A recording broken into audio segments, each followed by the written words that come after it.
Board meeting. Today is Tuesday, February 24th. It is now just a touch after 5 o'clock. And we will get started by the Pledge of Allegiance, followed by invocation by Ms. Chapel Davis. Everybody face the flag, salute. I pledge allegiance to the flag of the United States of America and to the republic for which it stands, one nation, under God, indivisible, with liberty and justice for all. You come down there? Sure. Okay.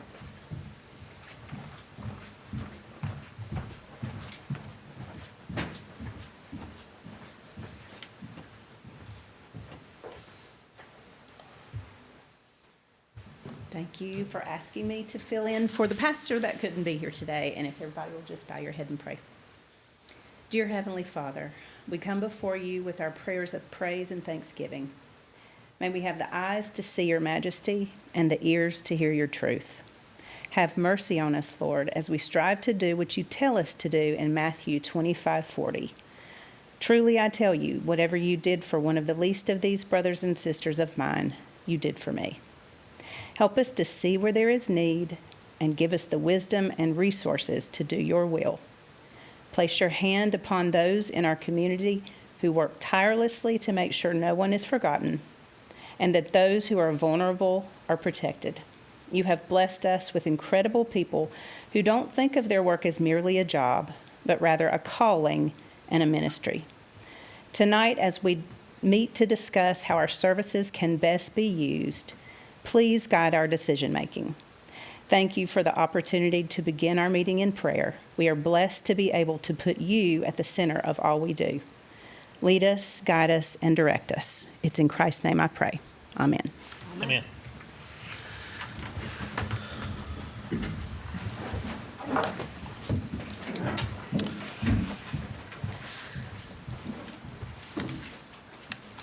Thank you, Chapel, for doing that. Are there any amendments to the agenda? All right. With that being said, I need a motion to approve the agenda. I'll make the motion. I second. All in favor, please say aye. Aye. All opposed.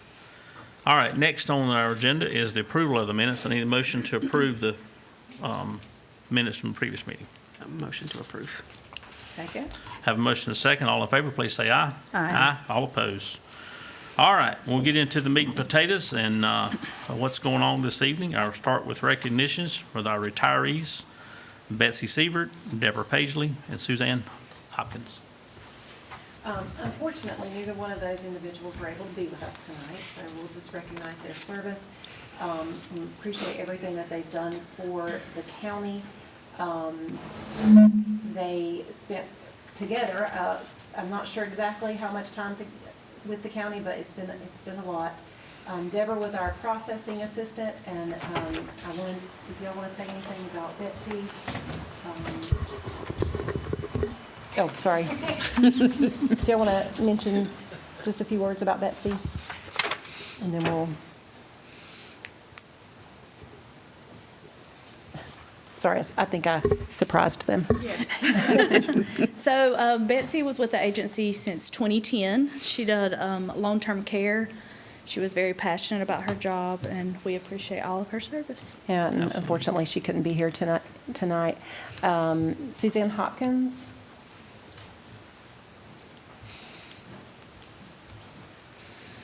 Suzanne had been with us since May of 2013 on our accounting team, and she has entered probably a permanent retirement. She's reached that phase of life, and I really enjoyed working with her for the past 13 years almost. She was a good team player, a good asset to the agency, and certainly hope she has a long and prosperous retirement. We wish her the best.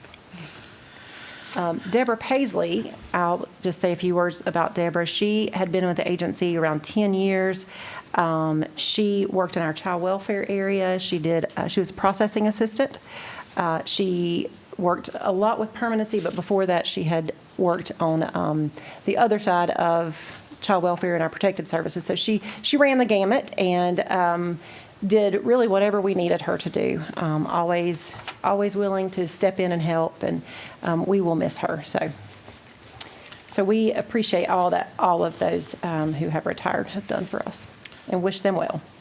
Yeah, I do appreciate their service. It's, you look at losing the folks of that tenure, it's, it's a big loss from an experience standpoint, because it's hard to replace them people these days. So we're greatly appreciative for their service. All right, next is the monthly updates, financial report. Chris Conley, one of our most popular and favorite guys, who gets up and tells us all the exciting news on the financial report. Thank you, Donnie. It's been a few months since we've heard your introduction. So. You've missed it, haven't you? Terribly.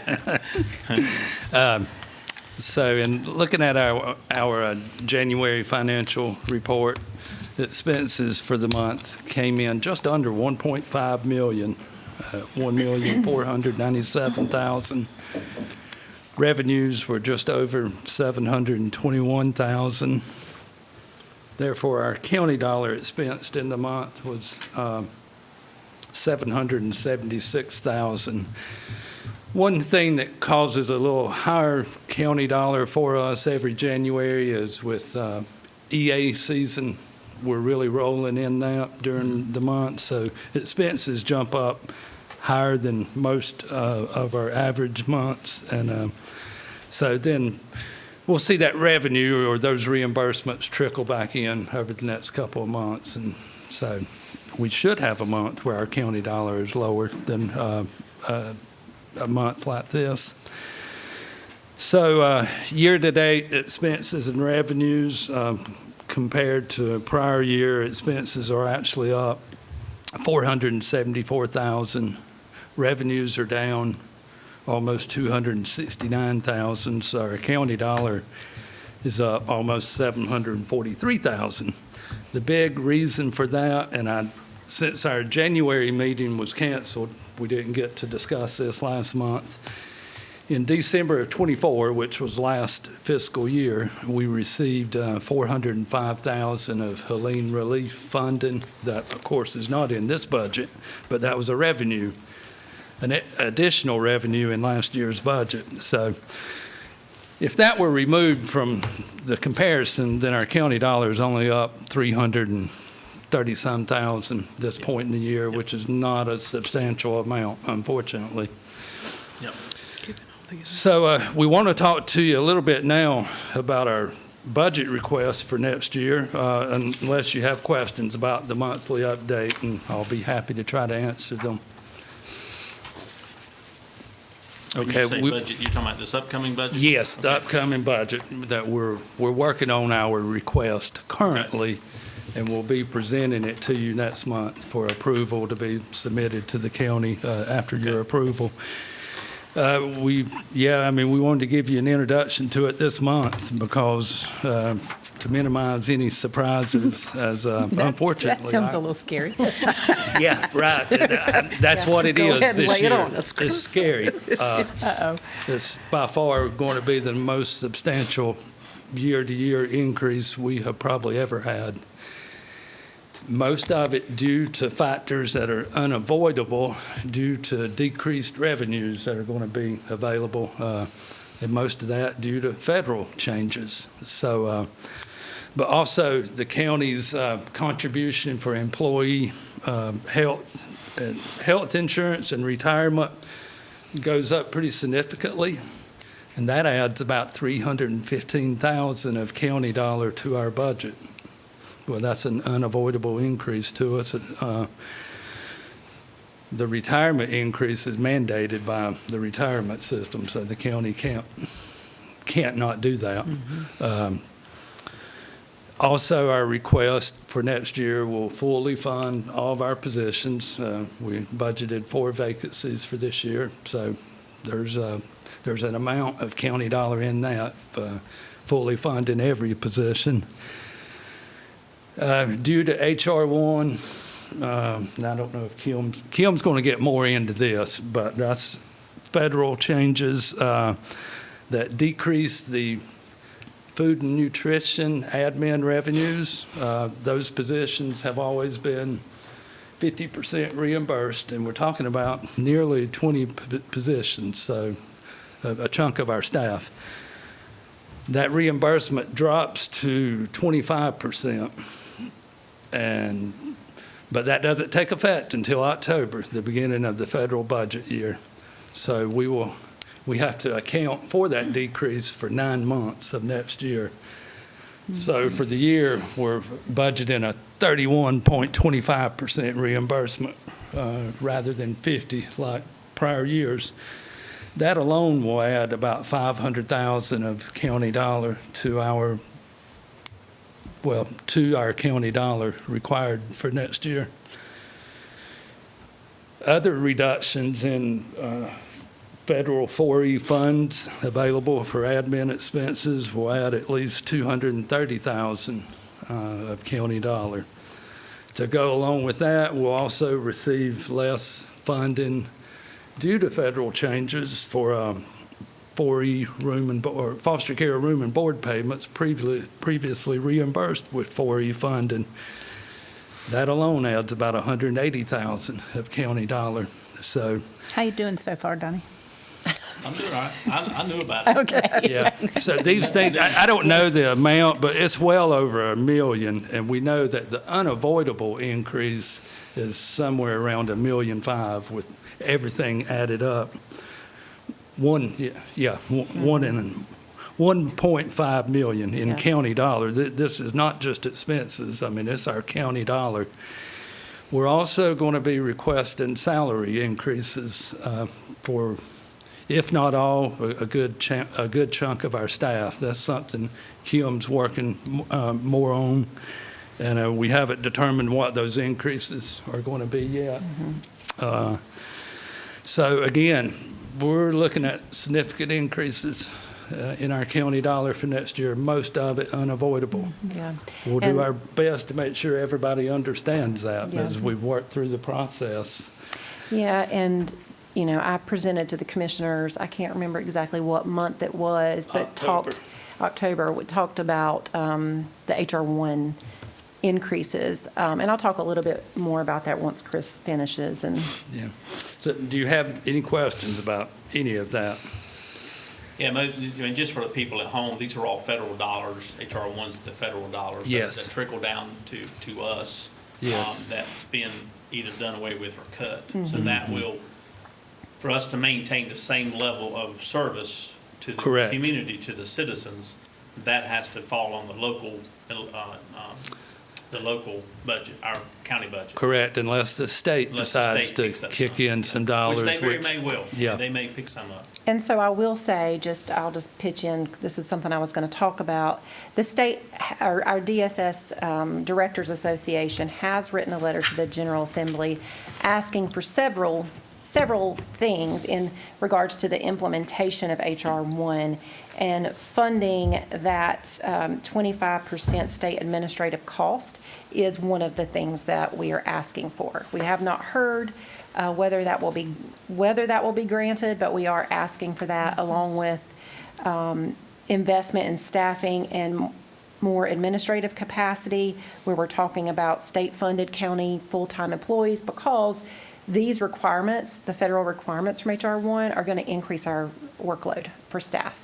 And so when you increase workload, then it's going to affect timeliness and accuracy, because they're changing a lot of eligibility policies. And so they're also asking for modernization of our technology to help with reduction of errors with the change in policy. They're asking for clear, streamlined, consistent state policy guidance, because the way it is right now, there's policy in more than one area. And so when staff go to look up policy, they're having to look in more than one area for guidance, which can be very confusing, especially for new folks. And as you know, we have turnover, and so when you're constantly training and trying to teach, that's a hindrance. They're also advocating for a 3-year implementation delay, or asking for that, and also a temporary hold harmless period for error rates, because these changes are going to place such challenges on counties that error rates are going to go up. Yeah. And so that's some of the things that the Directors Association has asked the General Assembly for. I know one of our directors, Robbie Hall, actually presented to the Oversight Committee on January 13th, talking about all this and advocating for this. I can send you a recording of that if you'd like. It was very informative. He did a really good job with that. So some of those things we're asking for assistance. We'll see how that goes as we get closer to the budget. You know, and I think in my mind, the biggest challenge is that most people understand this, some people don't, is that the burden level that is being placed on Department of Social Services across the state, and probably across the nation is too, as well, it's more than ever because of the things that's going on in society. And you see that burden go up, and the frustrating part is you see the funding come down. So then what happens is, to your point, you have mistakes. You know, and there's areas where people will agree to disagree on there's certain things from DSS. I get that, but at the end of the day, when it comes to the children and the elderly, I don't think there's anybody that will disagree that they need to be taken care of. And that's the part that frustrates me, is that the burden level continues to go up, funding continues to go down. So I'm hopeful that it won't be as bad as it feels like it's going to be or sounds like it's going to be when it's all said and done, because we still have some time to work through part of it from a state level. But I'm optimistic that it won't be as bad as we think it is. I hope that's not the case. And I hope you're right. If it happens the way it looks right now, it's not going to be pretty. It's going to be difficult. Yeah. Yeah. Any other questions or comments? Comments? As always, Chris, we appreciate you, my friend. As I do you, Donnie. I know it's not fun to deliver heavy news like that, so, you know. It's part of the job. And Chris is going to stay up for just a minute, Oh, so yes, I am. we're going to, sorry, thought you were going to get away, didn't you? I was Are we working. done with Chris's report then? We're done with his Okay. report, though. All right. We're going to move on to Kim Arnett, the director's report. So Chris mentioned talking about salary increases for staff, and we will be asking for some salary increases. And right now, we're working on what that's going to look like. Because one, we want to be competitive with other counties, but we also don't want to, we want to be fiscally responsible in what we ask for. And so, right, again, I've talked about the comparisons that we're doing. We're looking at caseload comparisons across different areas of different program areas. We're also looking at different starting salaries from 0 to 5 years, 6 to 10, and so on and so forth. Something Chris and I did, or actually asked Chris to do just a couple days ago, and he got it done very quickly and efficiently. Did you not expect that? I had no doubt. And so we looked at what our salaries would, how competitive they would be, and what they would look like if we were to have gotten a 2% cost of living since 2019, I think it was. And Yeah, fiscal year 19. Yeah. Beginning with July of 2018. And so it's just interesting, some of the figures he came up with. So I have it right here if you want to reference it, but if you Sure. probably remember it. I But forgot to bring this paper. So what I did, as Kim mentioned, I added I took our July salary from each year, beginning with July of 2018, added a 2% COLA, along with a 2,000 merit for half the staff, 1,000 for the other half. Actually, 1,500 per staff, just to make that easier. Okay, where we are right now with January 2026 salary,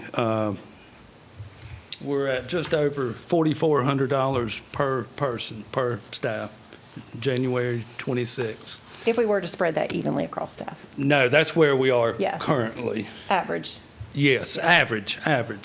Had we done the 2% COLA, 1,500 merit every year since 2018, would be at about $5,300 per employee per month. So pretty significant difference. Whereas we've received merit just, for the past 5 years probably, so not every year during that period. I started at that point because the first salary study went into effect January of 2019. And since then, there have been 2 others, 3 others. Some of our positions have received some pretty substantial increases since January 2019. Others not as much, and overall still lagging behind most counties in some of our areas, not every area. That's why Kim is still working to determine what our salary increase requests look like for next year, because not every area would need as much as some of the other Yeah. ones. And we did take into account the $2,500 increase that we got for the salary study. Yes. So we did take that into account. Yes. And again, not exact, I mean, there's no way we can figure out exact math unless you go into a really detailed study, but it gives you an idea of where we are and where we would be. So hypothetically, if you'd had the merit in the 2% or COLA, Yeah. 2%, Yeah. I think is what you said you used, right? Today, where would that put us in comparison to other counties? In line? I don't know. Competitive, Yeah, competitive. So in line. yeah. Yeah. I think what has happened is other counties experienced the turnover and struggles that we're experiencing now, they've experienced previously, and they've reacted. And so what's happened That makes is, sense. we are now experiencing it, and we haven't reacted, and so we are just falling so far behind in several areas. And so that's, I think, our challenge right now. When you take into account that increase, what would be the difference today in where we are in our labor costs and county dollar? Okay.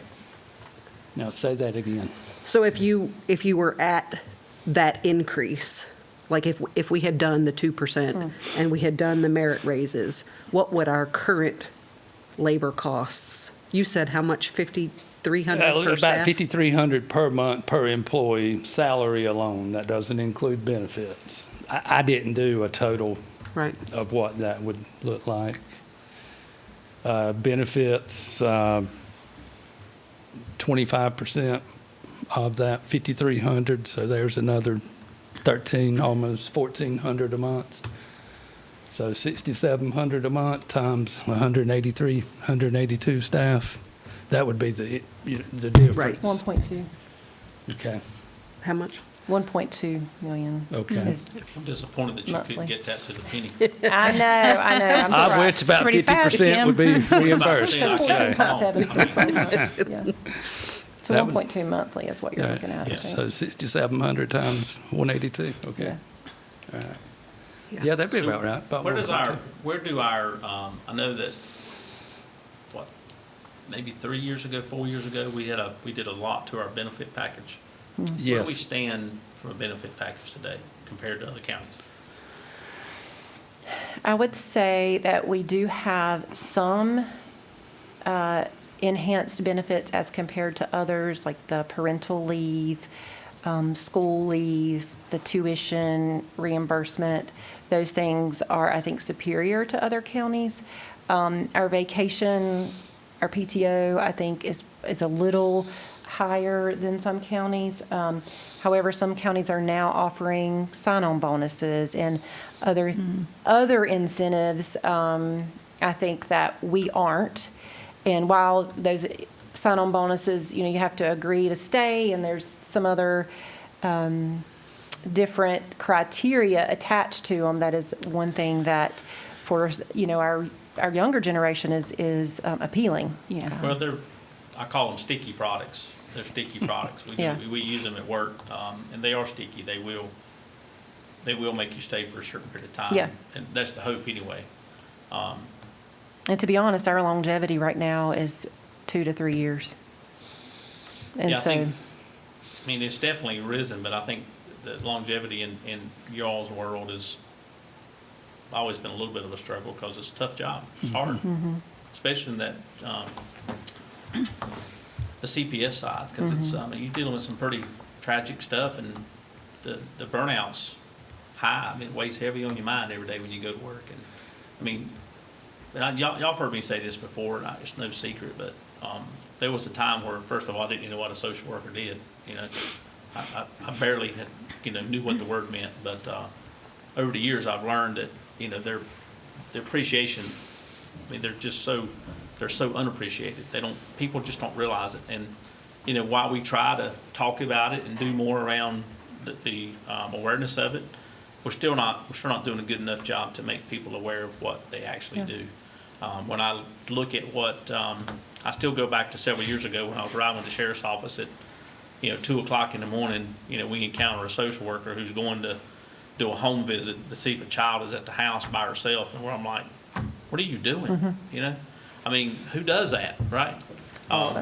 So, I mean, it's just, I don't think we're to a point where people appreciate and understand exactly what they do. I think if they understood it better, there'd be a lot more appreciation. Yeah. But I think we're doing better, because I do think that the awareness, and I make this comment all the time, used to, we talked about police, fire, and EMS, and, we couldn't live without them, society can't survive without them. You have to have them. I mean, you just got to have them. And then, over the years, we've added school teachers, at least I have. I think you look at school teachers and what they do every day, right? They're so unappreciated of what they do. And then, look at social workers. So, in today's world, we literally can't survive without these people. I mean, what do you think the percentage is of our population that at some point in time in their life have a face-to-face interaction with a social worker? What is that percentage? It's got to be high for our county. As any type of social worker? Yeah, any kind of social worker. I mean, social work, right? I put them all in the same category. 80 to 90% probably. Yeah. Hey, I mean, it's high, And that's the part that frustrates me, is that we're still not to a point where they get recognized enough.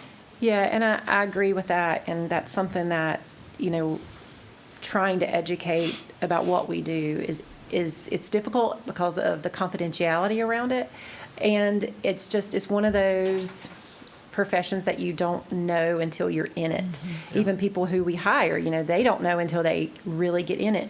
I'll also say I don't want to forget our income maintenance folks. Yeah. They have such a high responsibility, and just one mistake in their work can cause catastrophic effects on our budget. And so the fiscal responsibility that they have is just enormous. And you think about the stress on that every day of making sure I'm doing things accurately, and I'm being fiscally responsible for the county and making sure we don't have paybacks, and learning all these new policies and having all this extra stuff thrown at you. While it may be a different type of work, it's still a very stressful and Tedious. heavy laden job. I think, and everybody, we talk about, we're talking about Caldwell County tonight, this evening, but this is a problem across the entire state, across the entire country. It's not just here in Caldwell County. It's a major problem. And again, I go back to my earlier statement, it's because of society, the changes that we've seen in society. You look at all the parents that are that are struggling with drug abuse, the kids end up with the grandparents, and the grandparents. I mean, it's just a big snowball. It just grows and it grows and it festers and it festers, and somebody has to deal with that. And unfortunately, that's DSS. That's what they do every day, is they deal with that. And I think we do a phenomenal job with what you guys are given to do it with. It gets frustrating, because it's one person can't change it. I mean, there's certain things that we can't control, like, as you said a while ago, from a federal funding standpoint. We all know there's fraud out there in the system. We get that. Everybody understands it, and there'll always be some degree of fraud. And part of just the world we live in. Well, and part of our employees' responsibility is helping it. to prevent that and That's catch right. it. And so that's another reason why we need experienced staff. Yeah. So that, we need to pay them enough to keep them and teach them, and so that they can help catch that and prevent it. Yeah. I just want to say just about the, fire and EMS and law enforcement. And yes, we absolutely couldn't live without those services. And Gotta have 'em. during the past storm, there was a lot that they did to keep everything running. I also want to just say, that I don't want to forget our social workers who were out in that storm, because they were out there on call in the night, in the ice. You know, yes, they had to be transported to these homes because they couldn't drive, except one of our social workers, who actually is waiting to go into a supervisor position once we get our staffing stabilized, walked a mile in the ice and snow to get to a house to see a child. And she didn't tell us that she did that until she called me later to talk to me about the case, and then told me. But she took a picture of the road that she had to walk, and she literally walked a mile to get to this house to see this child, and didn't ask for help. Yeah. Didn't call law enforcement, didn't ask, she did this on her own. And I just want to say, that's the type of staff we have. And we have to decide as a county what we want. It's really easy for us to all have an opinion when taxes are raised or there's, things like that happen. It's very easy to have an opinion. But we also want a safe place to live. And we also want people not to be roaming the streets high on drugs and leaving their children in bad positions, and no one to help, no one to step in. So we have to connect those dots, and I think that's what we have to make sure that people understand. All those dots connect. It's not just, these people want raises because they just want a raise. There's so much that goes into that, and if we want a town that feels safe, and if we want a town where families are prioritized and the vulnerable are helped, we have to connect those dots so that people, I think it's easier to be okay when we have to pay more and do more when we know the reason, Yeah. And I think that's what I wish more people understood. I don't think a lot of people would have nearly the amount of issue with it if they truly understood the reason for these things, because we all want a safe place to live, and we want somewhere that children are safe and the elderly are taken care of, and And the disabled are. right. helped. And if we want that, we have to be part of that, and part of that may be that we have to pay more to help that to happen. I mean, it's my 2 cents. I'd We'll like give to her a make standing one more ovation. comment about our longevity. That benefit is, once a year lump payment to those who are eligible for it, who have 5 or more years of service. For my own benefit, and that's paid out in November, just for my own curiosity, because my mind works this way, I always calculate an agency-wide average years of service when longevity pays out. For a number of years, that ran between 10 and 11 years. Now, that's an average. We always have a number of people with fewer than 5 years of service. You just throw them in there with those of us who have 20 or more, and, it brings that average up a little bit. So 10 to 11 years. This past November, that dropped to under 9. I'm thinking close to 8.5. So that's our average years of service now. And I look back over the past 5 years, last November when I did that, and it's dropped, slowly each year in the past 5 years. So Yeah. And that to the- shows folks aren't staying in the business 35, 40 years. Yeah, and to the point earlier about the number of folks that you have that retire, right? Like what happens is you have historical knowledge that leaves, and you can't get the folks that are new up to that speed fast enough because of the rate of turnover. I think if you look at that, probably pretty, I'd say it probably compares pretty closely to the entire county. But I think what you see is, I know that like where I work at, in my personal life, we've seen the same trend. In fact, it might be a little lower than that, because we had this big wave, 25, 30 years ago when people came to work, right? And all those people are retiring kind of at the same time. Mm-hmm. So what we've done to try to correct it is we're trying to balance some of that out with early retirements and, giving people options and working through that so we don't just dump a bunch of employees at one time. We're sort of spacing that out. Yeah. So I think that's part of I think we're in that cycle. Because you think about across the county, how many people you have with that tenure, I bet you it's pretty close to the same, Yeah. you know. Probably so. Just a normal transition, I think. I think we're in that cycle. Certain things happen every so often, and I think we're in one of those cycles personally. But I don't disagree with you. It's a good number to know. Yeah. Keep that number handy.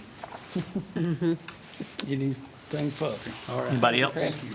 Made you stand up there long enough. I see his knees wobbling. All right, we'll move on. Laura Harrison was going to talk to us about children's services highlights.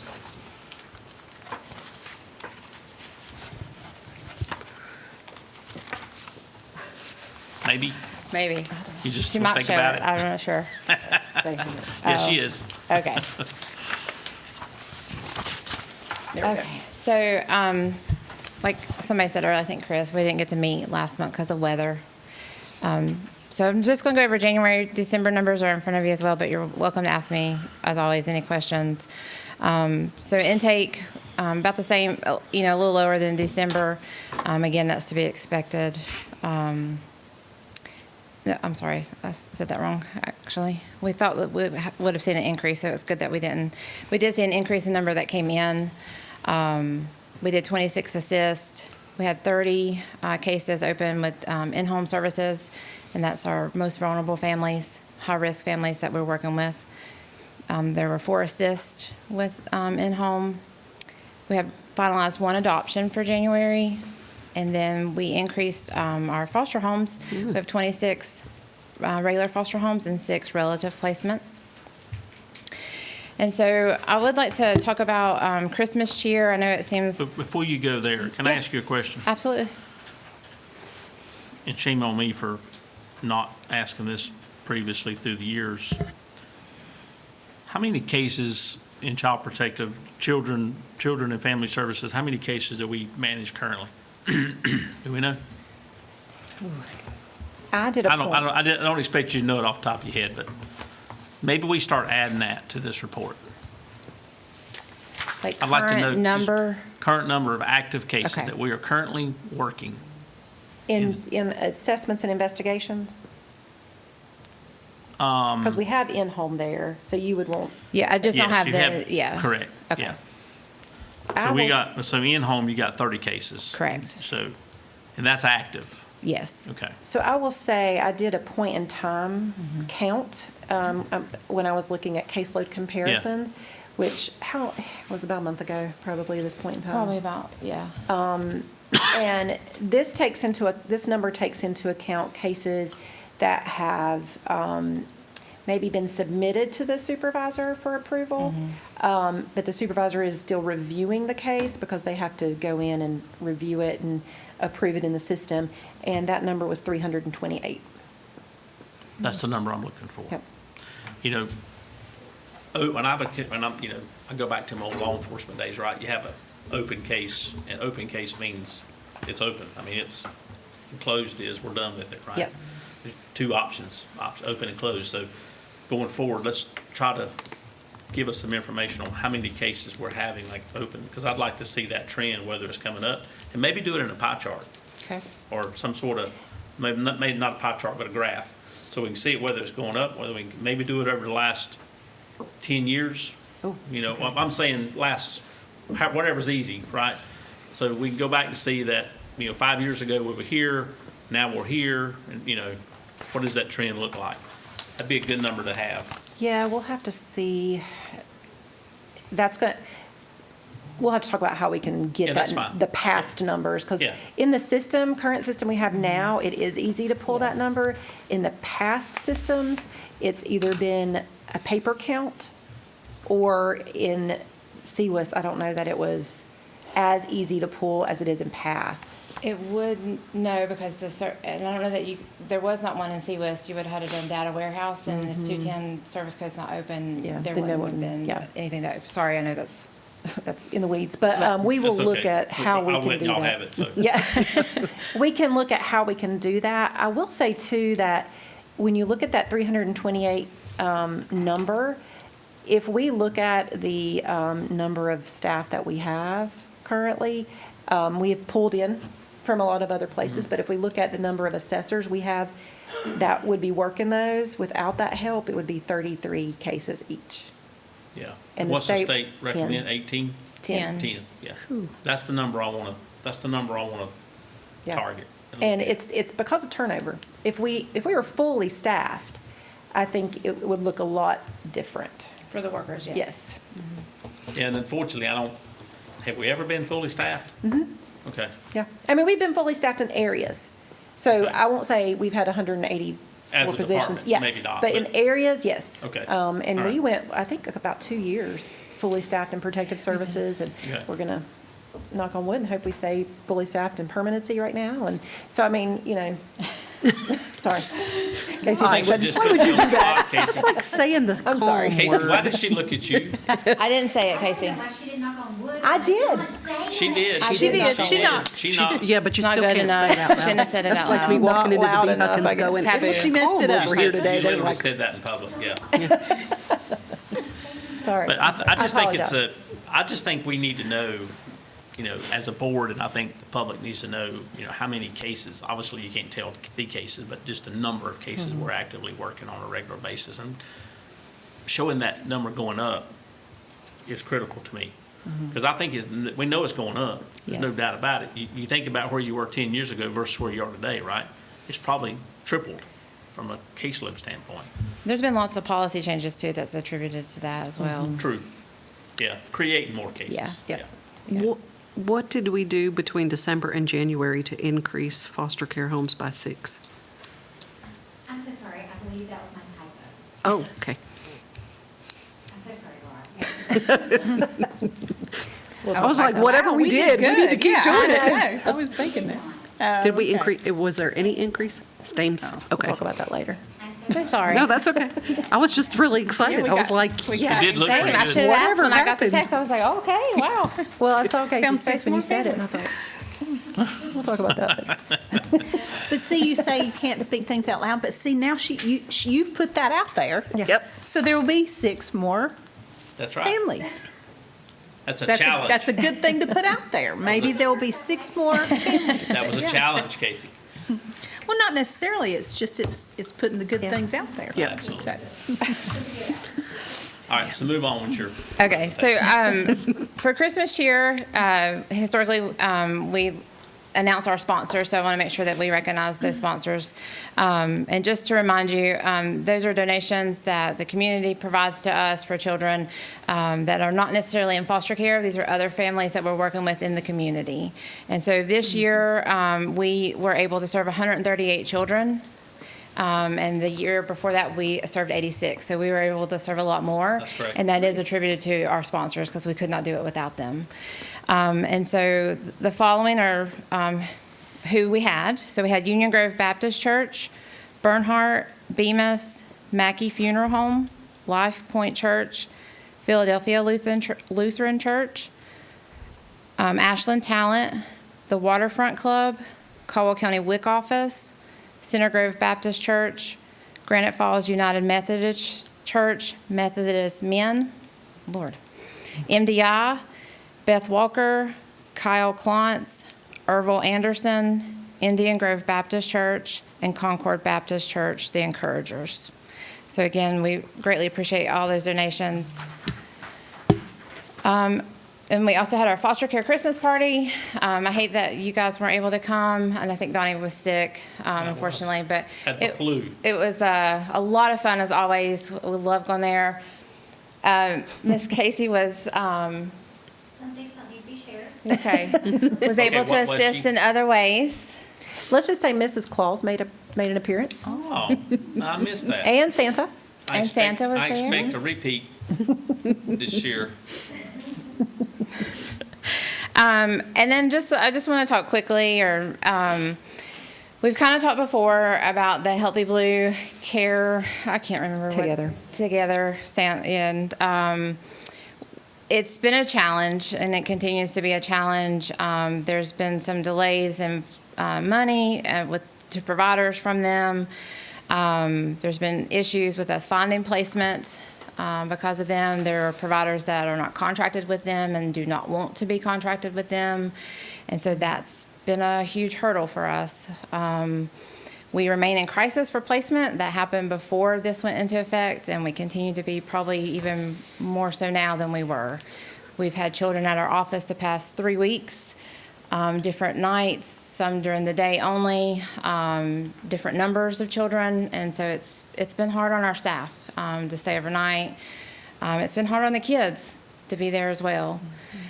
And so some of the things that we put in place with HBCT, during that time we were doing daily huddles, and we continue to do that. We call that, it's just daily meetings that we have with them for those kids that are in active crisis placements. And so trying to figure that out. We currently have kids like in hospital settings that don't have anywhere to go, and the hospitals are like, they've got to go.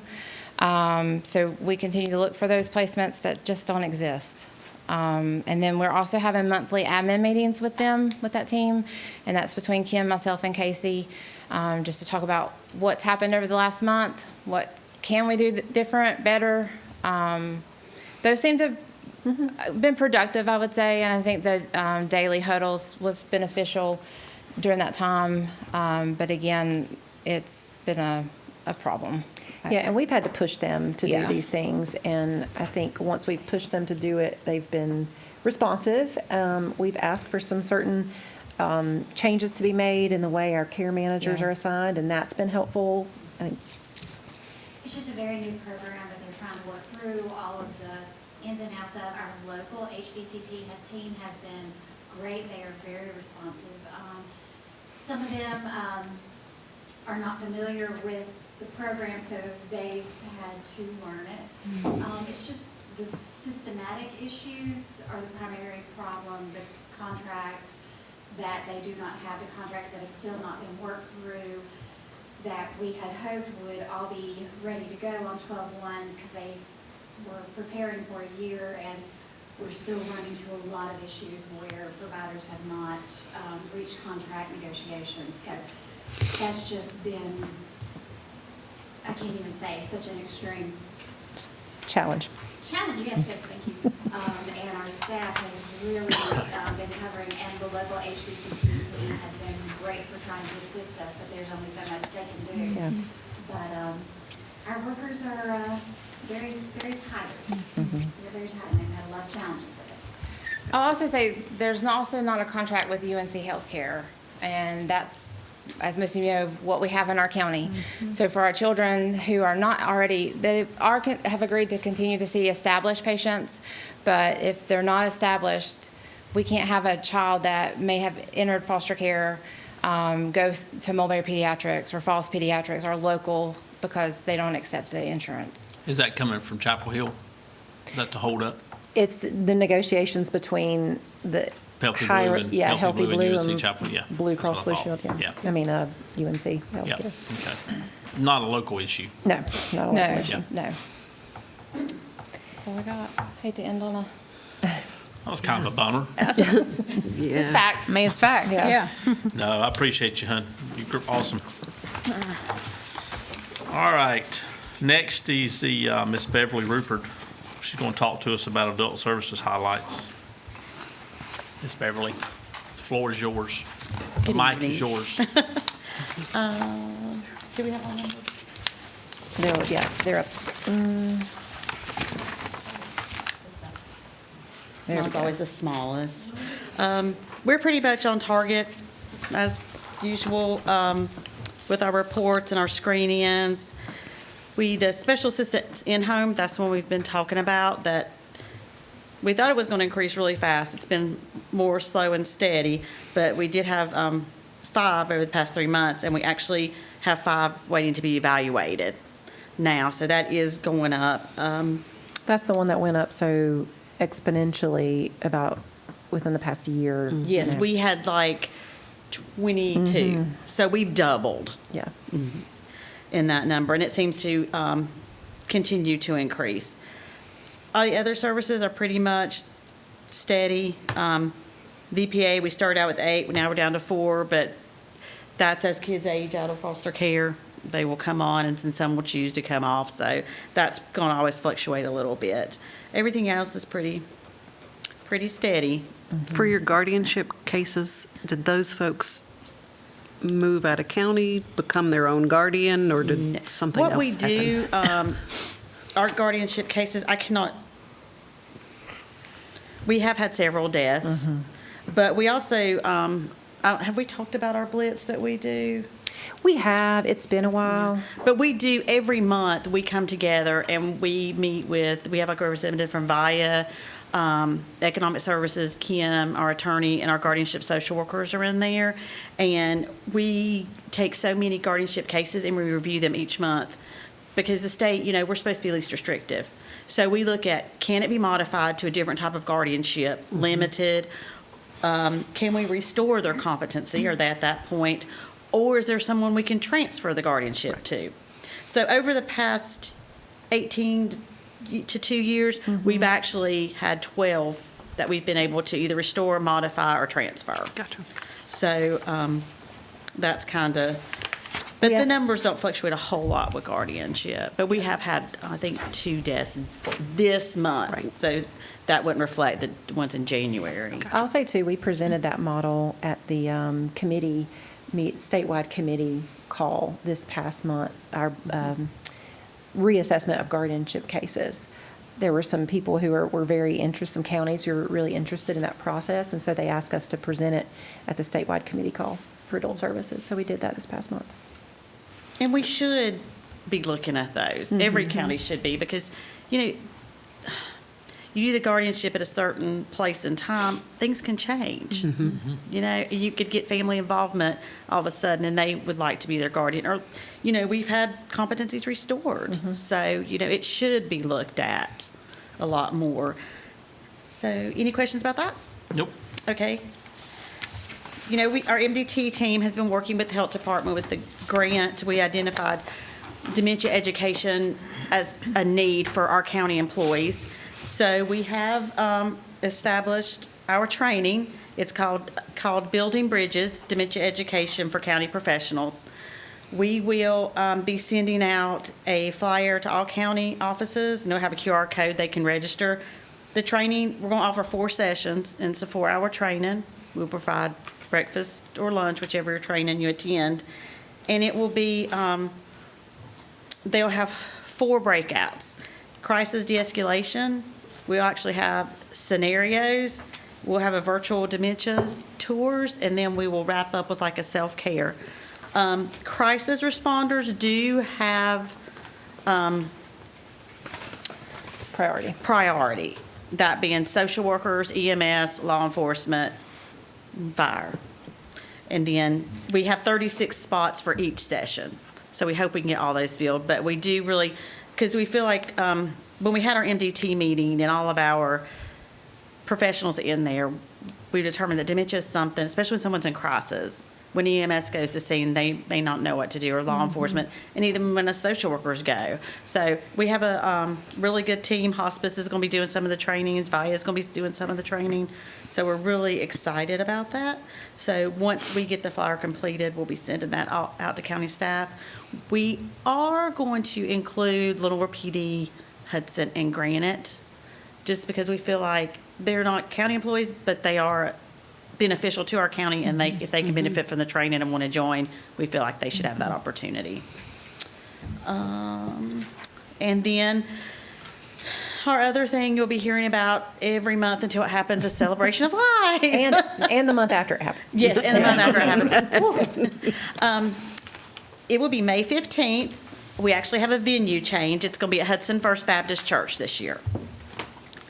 So we are May getting... 15th, May 15th, yes, it's a Friday. yes. Always on a Friday. Yep. Preparation day Thursday, event on Friday, because we're wore out by Saturday. Got to have the weekend to recoup from that. Yes. So we're really excited. I'm sending out the booth letters, the sponsor letters, and we will need sponsors for that because, as everyone knows, DSS helps head up this project, but we do not fund it. It is totally based on community agencies sponsoring it and people from the community. The community sponsors it to honor the senior citizens of Caldwell County. But we are excited to have the booth fair, meal, and entertainment. What time does it start? 8:30, what I and it's thought. usually over by 12:30. Yeah. Yeah. So We just got You'll- to keep getting the word out that the venue has changed. Yes. Yeah. the I was venue. getting ready to say, that's gonna be a biggie. Yes. Yeah, Yes. because it's been there for, I don't know Mountain exactly. Grove for Forever. 5 or 6 years, Yeah. yes. But I will say, Hudson First Baptist, it's very nice. We'll have a separate room for the booths like we did before, and then a big area to eat in with the stage already up. So I think it's going to be Is that the Life Nice. Center on is that 321A? 328 Hudson First Baptist Church, Okay. yes. The Life Center there? Yeah. Yes, Okay. yes. Well, that'll be fun. You know, you're talking about dementia and earlier and Alzheimer's, specifically Alzheimer's. You know, I had, years ago, I had an encounter with a lady, friend of mine, whose mom, and I had never met the lady or anything. And, you know, I think about when somebody, you know, gets lost or they, you know, they're missing or whatever, and they encounter these people. And I was at an event and walked up to her and said hello to her, and she talked to me like she'd known me her whole life, right? And she didn't ever call me by name, but she talked to me. So when I went over to my friend, I said, you know, I spoke to your mom, and I said, I swear I think she recognized me, realized who I was. He said, Donnie, she didn't have a clue who you were. I mean, so when I tell you that story, because when law enforcement and EMS and people like that encounter these people, sometimes they look and sound perfectly normal. Like they don't, you can't pick up on the signs unless you start really interacting with them. So I think that's great that you guys are doing that. And one thing we're doing also is, we've been working side by side with community paramedics. Yep. And Lisa has designed a vinyl cling that we are going to purchase to give out at the trainings too, so the EMS, law enforcement, social workers can have this and offer it to the families to put on the window, the refrigerator, wherever it can be seen, that lets, you know, a first responder know, Yeah. hey, this person does have dementia. Yeah, that's great. I think that's Yeah. wonderful. Yep. Good work on that. Any other questions? Anybody else? All right. Thank you. Thanks, Beverly. Thank you, Beverly. All right, Family Support Services highlights, Miss Brandy Hood. The floor is yours. How are you guys doing? Doing great. Hope you are. I am. I'll wait for the numbers. There they are. Okay, so for food and nutrition, and the same as, I'm gonna leave it there. They have it. I don't have You it. messing with her. The same as Laura, if you have any questions about December's numbers, just let me know. I'll go over January. There was 584 food and nutrition applications received with 10,367 active cases with $1,755,158 paid out in services. For our child care department, there was 35 applications received with 459 individuals receiving. Total services was $215,178. For family and children's Medicaid, there was 490 applications received. And you'll see for December and January, that box is blacked out. We get a report that comes from the state that gives us that number, and they're delayed on getting that to us. So that will not be on this report until they get that other report updated for us. Adult Medicaid received 150 applications. They had 8,491 active cases. WorkFirst had received 28 applications with 38 active cases. Child Support had 2,353 active cases. Total collections was $417,090. And then for the switchboard calls and the individuals assisted at front desk, we are going through some changes with Databases. our databases, and with IT, they're working through some changes. So we do not have access to the database that keeps track of this at the time. So when we get access, if we can go back, we'll make sure to update and let you guys know. Was that the reason for, I know back in November it was 127, and then we jumped to 543, and then we went back down to 191 on telephone inquiries. Is that because of the weather or December, just normal? Are you at, I'm sorry, I'm at emergency assistance. okay, I skipped emergency assistance. Let me go back to that. So you'll see the increase, and I'll explain that. For December, you're starting to enter the peak season. That's what I was thinking. Yeah. And then January is your peak season. So Yeah. you'll see an increase of them calling about automatic LEAPs, and that's that automatic payment for their primary heating Yeah. source. They'll be calling about that. That's not an application. They're just calling to question that, so they log that. You do see an increase there from November to January from 166 applications to 1,234 application, and that is because of peak season. Yeah. January opens up and anyone can apply for that one-time payment for that primary heating source. Talking about emergency assistance, we are completely out of funds at this time. The LEAP season ends March 31st or once funds are depleted, and we are currently out of funds. I have requested additional funds, we get a notification from the state ever so often, and they'll ask, do we need any more? That doesn't necessarily mean we're going to get any, but I did go ahead and request some additional funds. So we'll keep you guys posted on that. Okay. Program integrity, we received 4 referrals. 2 was unsubbed and 2 is being investigated. I put the 7 overall. We was able to go back to some of these that was being investigated previously and determine that fraud was not founded. So we was able to unsub some of those. In talking about program integrity, and we've talked a little bit about this, we have started doing staffing with our program integrity, our investigators and our legal department when we are working through trafficking cases. Trafficking cases would mean selling food and nutrition benefits. So when we receive that and we have proof that that has been done, we are getting with our attorney and looking at prosecuting them in court at that time. So we have started that process, and we have completed 1 staffing at this point. So we will continue to do that and work through those cases that way. That's good.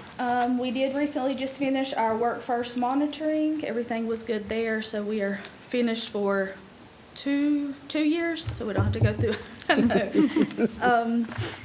And Medicaid's still going through their RETA audit. Everything's running pretty smooth with that. That's all I got for you. Sounds good. Anybody got any questions? As always, Brandy, we appreciate you. Thank you, Brandon. All right. Anybody else got anything we want to talk about before we move on? Anybody else got anything? So next on the agenda is we're going to go into closed session pursuant to North Carolina General Statute 143-318.11A1 and 23 to discuss confidential case matter. So I will need a motion to go into closed session. I'll make a motion to go into closed. Second. Have a motion and a second. All in favor, please say aye. Aye. Motion carries. We are now in closed session.